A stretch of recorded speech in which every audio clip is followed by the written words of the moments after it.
તો ભગવાનને જોયા નહોતા આજ સુધી, પણ દિનેશભાઈને જોઈને લાગે કે સાક્ષાત ભગવાન છે. દિનેશભાઈની જે પ્રવૃત્તિ જોઈને અકલ્પનીય પ્રવૃત્તિ હતી. અમે માની નથી શકતા કોઈ એક માણસ આ રીતની સેવા કરી શકે. આ 500 માણસો માટે દિનેશભાઈ साक्षात भगवान तरीके यहाँ आया है पृथ्वी पर। आप देख रहे हैं देश का विशाल नेटवर्क इंडिया टीवी लाइव, सच्चाई की सही आवाज। મેઘમણી ગ્રુપ દ્વારા બગોદરા મંગલ મંદિર ખાતે 500 થી વધુ નિરાધારોને ભોજન કરાવ્યું. કહેવાય છે કે માનવ સેવા એ જ પ્રભુ સેવા અને આ ઉક્તિને સાર્થક કરતો એક પ્રેરણાદાયી સેવાકીય પ્રસંગ બાવડા બગોદરા પંથકમાં જોવા મળ્યો છે.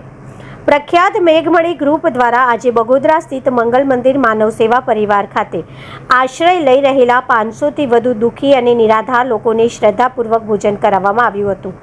મેઘમણી ગ્રુપના સિનિયર મેમ્બર કાંતિભાઈ પટેલના ધર્મપત્નીના તાજેતરમાં થયેલા દેહાંત બાદ તેમના આત્માની શાંતિ અર્થે પરિવાર અને ગ્રુપ દ્વારા આ વિશેષ ભોજન સેવાનું આયોજન કરવામાં આવ્યું. શોકના આ સમયમાં પણ સમાજના વંચિત અને પીડિત લોકોની જઠરાંગી ઠારીને પરિવાર એક અનોખો અને અનુકરણીય દાખલો બેસાડ્યો છે. બગોદરાનું મંગલ મંદિર માનવ સેવા પરિવાર એ માત્ર એક આશ્રમ નથી, પરંતુ રસ્તા પર રઝળતા, શારીરિક કે માનસિક પીડા ભોગવતા અને નિરાધાર બનેલા લોકો માટે સાચું મંદિર સાબિત થયું છે.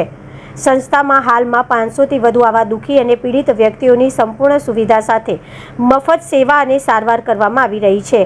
આ સંસ્થા અત્યાર સુધીમાં 1000 થી વધુ અસહાય માનવીઓને સાજા નરવા કરી દેશભરમાં ફેલાયેલા તેમના પરિવારોને શોધી તેમની સાથે મિલન કરાવી ચૂકી છે.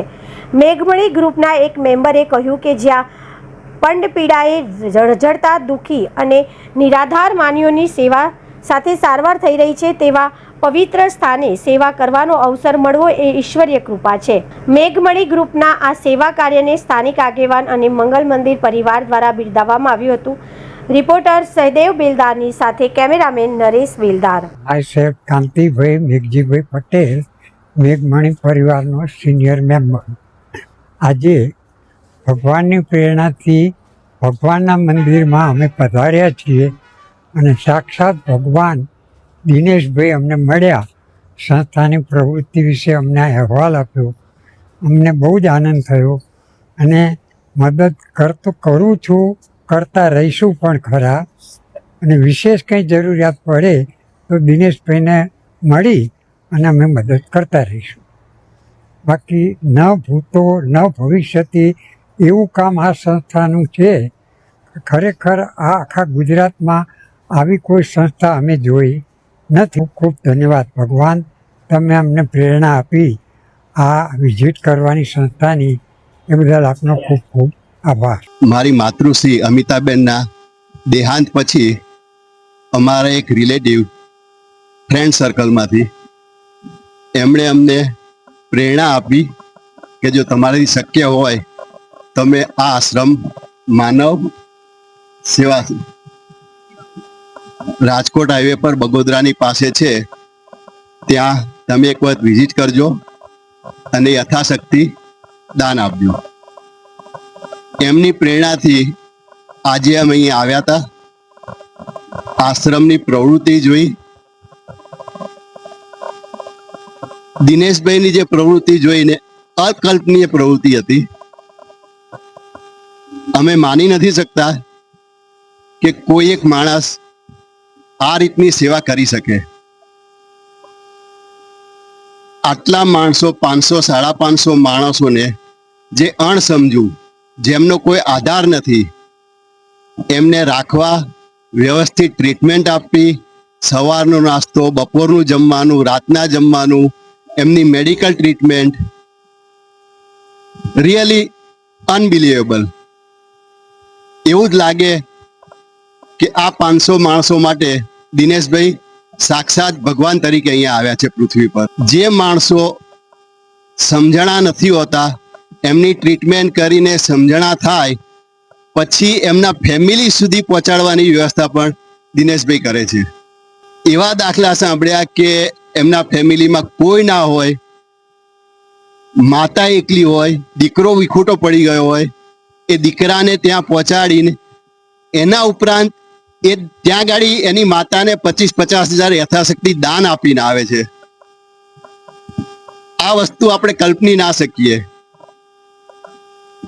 આપણે ભગવાનની વાતો કરીએ છીએ, પણ સાચું કહું તો ભગવાનને જોયા નહોતા આજ સુધી, પણ દિનેશભાઈને જોઈને લાગે કે સાક્ષાત ભગવાન છે.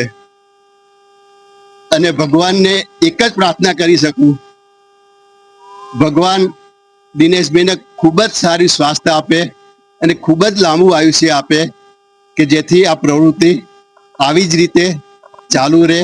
અમે અહીંયા આવ્યા છે એટલું આમ ઓવરવેલ્મિંગ લાગે છે, કેમ કે આવું કશે જોવા મળ્યું નથી કે આટલા બધાને અહીંયા ખવડાવે છે, એમને રાખે છે, એમની મેડિકલ ટ્રીટમેન્ટ કરે છે.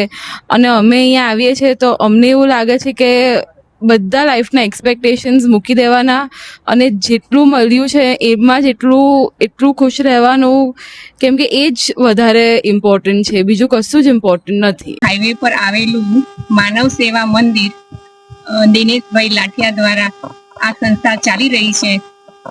અને વિવેકાનંદનો જે સ્લોગન છે, માનવ સેવા એ જ પ્રભુ સેવા, એનાથી એ આગળ વધી રહ્યા છે. અમને અહીંની પ્રવૃત્તિ એકદમ પ્રશંસનીય, સરાહનીય અને વંદનીય લાગી રહી છે.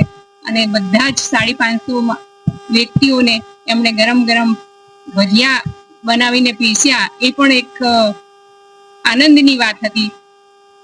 અને આવું જ કાર્ય કરતા રહે પ્રભુ, એમને અથાગ પરિશ્રમ થકી આ કાર્ય આગળ વધી રહ્યું છે. અને એમને ભગવાન બહુ જ સ્વાસ્થ્ય સારું આપે, લાંબુ આપે, અને એમનો આખો પરિવાર પણ આ સંસ્થા સાથે જોડાયેલો છે અને નિસ્વાર્થ ભાવે સેવા કરી રહ્યા છે.